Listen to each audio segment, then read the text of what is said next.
Nagka-crave nga kami ng isaw barbecue at dahil hindi kami bumibili nito sa labas, magluluto na lang tayo sa bahay. Napakadali lang namang lutuin ito at sigurado ka pang malinis. Kaya tara at lutuin na natin.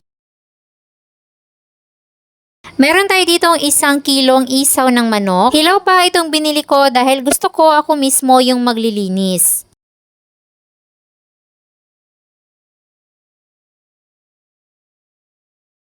After natin yung malinisan at mahugasang mabuti, maglalagay na tayo ng 2 tasa ng tubig dito sa ating kawali, 2 tablespoon ng toyo, 1 chicken cube, black pepper, at dahon ng laurel. Maglalagay din tayo ng food coloring para mas maging matingkad yung kanyang kulay. Then haluin lang natin hanggang sa matunaw yung chicken cube at antayin natin na kumulo. Tsaka natin ilagay ang isaw. So, antayin lang natin yan na kumulo ulit at isimmer natin for 8 minutes. Pagkatapos ng 8 minuto, pwede na natin yang hanguin. At yung barbecue stick naman, kailangan ibabad natin yan sa tubig para hindi madaling masunog kapag nag-iihaw na tayo. Tapos ilalagay na rin natin yung mga isaw sa barbecue stick.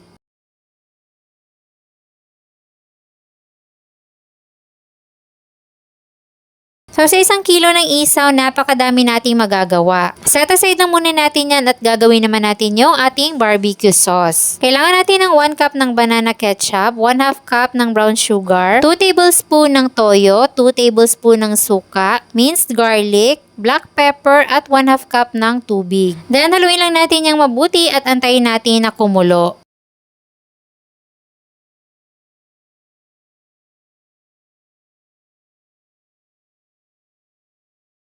So, okay na itong ating barbecue sauce. Start na tayo mag-ihaw ng ating isaw.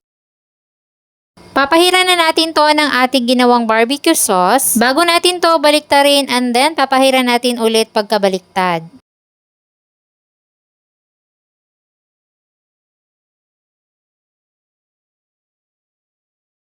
So, hindi naman natin kailangan lutuin to ng matagal dahil nga na-pre-cook na natin to. Bali-baliktarin lang natin from time to time para hindi masunog.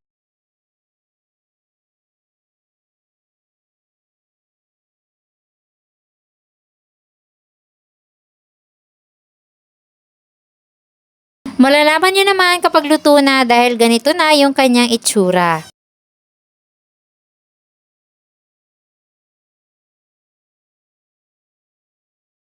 O diba, napakadali lang at sigurado ka pang malinis ang pagkakagawa ng barbecue at pati na rin ng sauce.